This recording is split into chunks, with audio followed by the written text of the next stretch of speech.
Okay, so git default clone directory. The default location to clone a Git repository to. So here's the thing. I have a folder here where I keep all the repositories in my computer, right?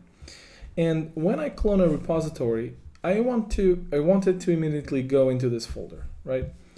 So here's what we can do. We can go and find some repository on GitHub, and then you press this clone or download and copy the link. You go to VS Code and you choose git clone right there, right? You can write git clone and you'll get this option. And now you need to insert that URL. Now it's going to ask you for the folder where you want your repository to go. But I would like that folder to be this folder, right?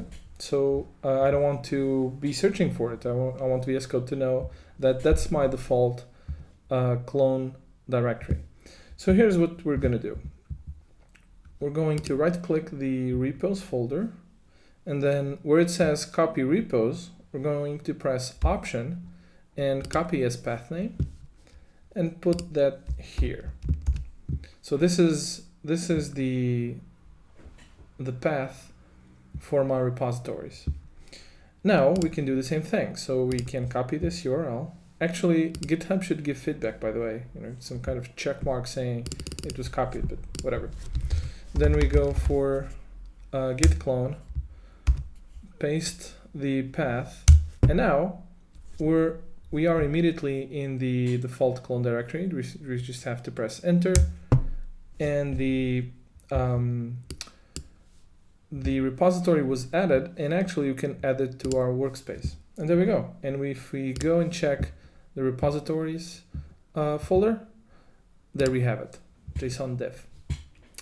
So this is pretty useful, and I recommend, if you do have a folder where you put all your repositories in,